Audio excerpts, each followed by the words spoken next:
Selamat pagi, perkenalkan nama saya Firina Estermani, mahasiswa fisika semester 4 dari IKIP PGRI Pontianak.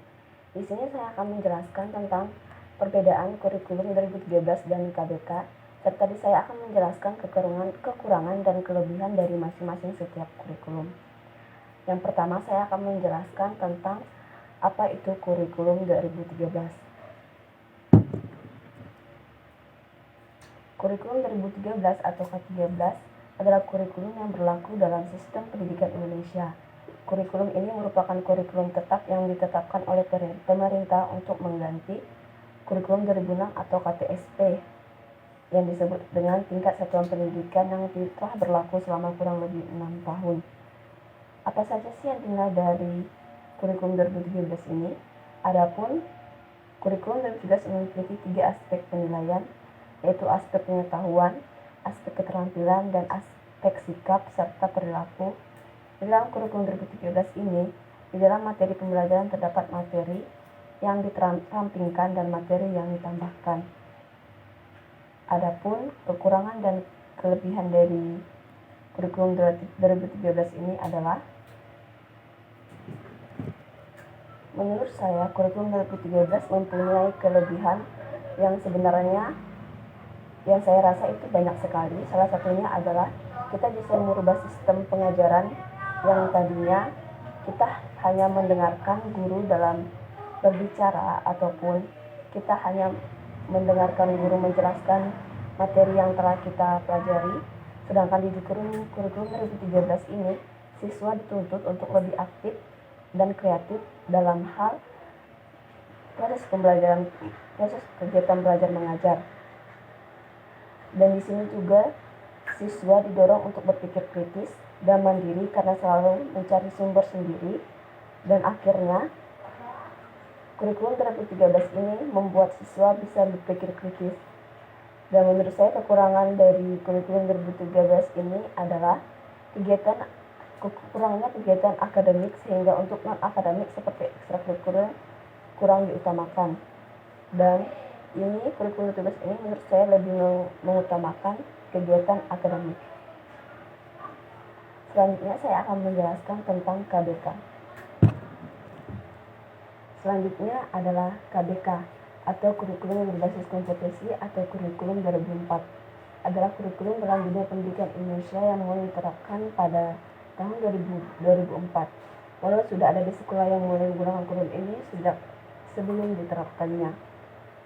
Adapun tujuan kurikulum berbasis kompetensi ini adalah mengembangkan potensi peserta didik untuk menghadapi perannya di masa yang akan datang dengan mengembangkan sejumlah kecakapan hidup atau life skill.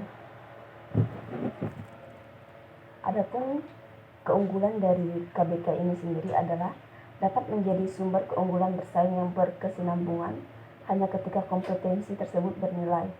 Kompetensi dikatakan bernilai ketika kompetensi tersebut menyebabkan sekolah mampu menyusun dan mengimplementasikan strategi-strategi yang dapat meningkatkan nilai bagi pelajar. Itu yang dikhususkan untuk pelajar. Adapun kekurangannya adalah konsep KBK sering mengalami perubahan termasuk pada urutan standar kompetensi dan kompetensi dasar sehingga menyulitkan guru untuk merancang pembelajaran secara berkelanjutan.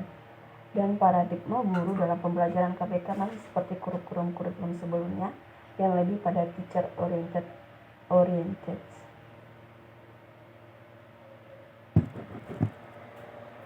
Berikutnya, di sini saya akan menjelaskan ketika nantinya saya akan menjadi seorang guru, saya akan lebih memilih untuk menerapkan kurikulum 2013. Mengapa? Karena saya lebih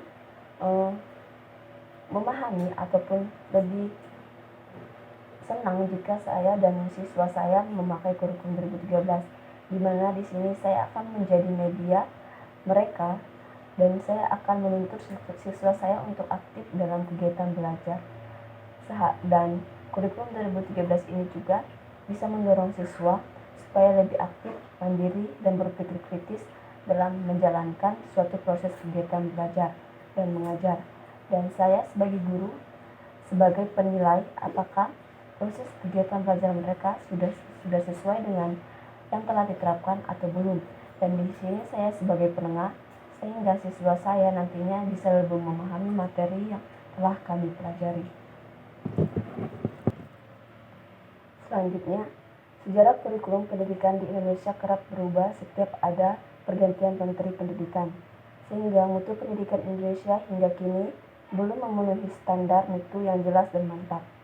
Dalam perjalanan sejarah sejak tahun 1945, kurikulum pendidikan nasional telah mengalami perubahan, yaitu pada tahun 1947, 1952, 1964, 1968, 1975, 1984, 1994, 2004, dan 2006. Perubahan tersebut merupakan konsekuensi logis dari terjadinya perubahan sistem politik, sosial budaya, ekonomi, dan iptek dalam masyarakat, berbangsa, dan bernegara. Sebab kurikulum sebagai seperangkat rencana pendidikan perlu dikembangkan secara dinamis sesuai dengan tuntutan dan perubahan yang terjadi di masyarakat. Semua kurikulum nasional dirancang berdasarkan landasan yang sama, yaitu Pancasila dan Undang-Undang Dasar 1945. Perbedaannya pada penekanan pokok dari tujuan pendidikan serta pendekatan dalam merealisasikannya.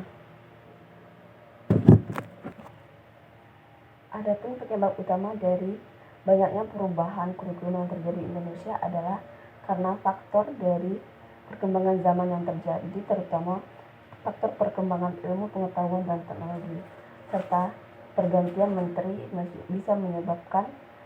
pendidikan bisa menyebabkan berubahnya kurikulum yang ada di Indonesia. Selanjutnya, ketika saya menjadi seorang guru dan ketika ditanya kurikulum apa yang akan saya usulkan ketika adanya pergantian kurikulum, maka di sini saya akan menjawab bahwa kurikulum yang saya usulkan adalah kurikulum 2013. Seperti yang telah saya jelaskan pada konsep pertama tadi, proses pembelajaran kurikulum 2013 dikembangkan atas dasar prinsip pembelajaran siswa aktif melalui kegiatan mengamati seperti melihat, membaca, mendengar, dan menyimak, serta banyak menanya, lisan tulis atau menganalisis, menghubungkan atau menentukan keterkaitan atau membangun cerita atau konsep, dan mengkomunikasikan secara lisan maupun tulis ataupun menggambar dalam bentuk grafik, tabel, ataupun chart.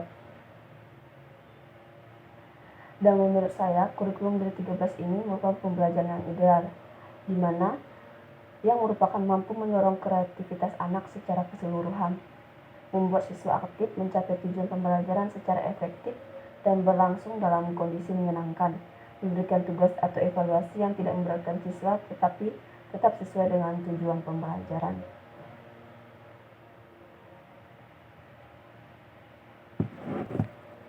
Demikian penjelasan saya mengenai kurikulum yang ada di Indonesia.